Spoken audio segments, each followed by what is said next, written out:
मोदी तेरी है नहीं, मोदी तेरी है नहीं। सियासी गलियारों में एक बात कही जाती है कि दिल्ली का रास्ता यूपी से होकर गुजरता है। मतलब ये कि दिल्ली की गद्दी लेने के लिए पहले यूपी की सत्ता पर काबिज होना पड़ता है।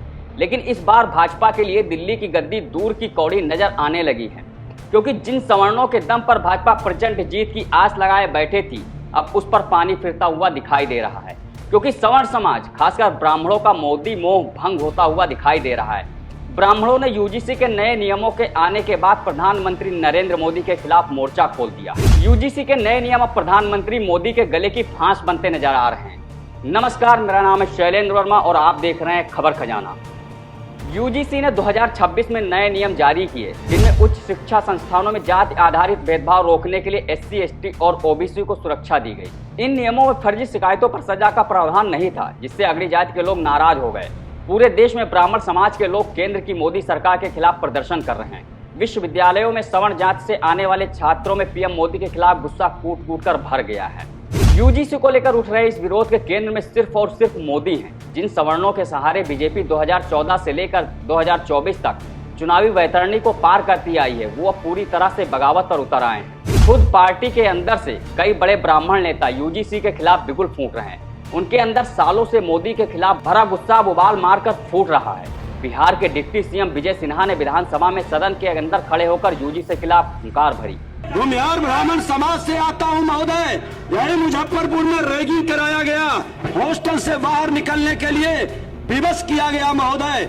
मैं भी तो भूमिहार ब्राह्मण समाज से हूं।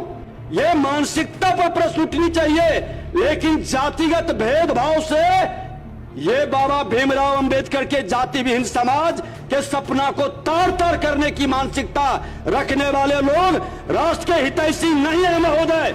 ये तो कुछ भी नहीं है। सबसे ज्यादा विरोध तो उत्तर प्रदेश में हो रहा है। भाजपा के लिए सालों से समर्पित होकर काम करने वाले नेता और कार्यकर्ता इस्तीफा दे रहे हैं और उसके लिए PM मोदी को जिम्मेदार ठहरा रहे हैं। पिछले महीने 29 जनवरी को मऊ में एक साथ 20 नेताओं ने यूजीसी के विरोध में पार्टी से इस्तीफा दे दिया था।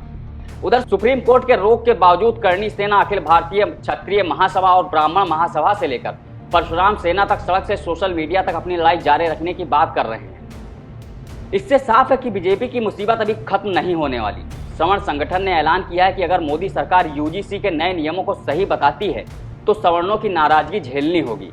सवर्ण संगठन 19 मार्च तक अपने आंदोलन को जारी रखेगा। सवर्ण संगठनों में राजपूत समाज से लेकर ब्राह्मण, कायस्थ, वैश्य, क्षत्रिय ही नहीं बल्कि मुसलमानों के सवर्ण जाति के संगठन भी शामिल हैं।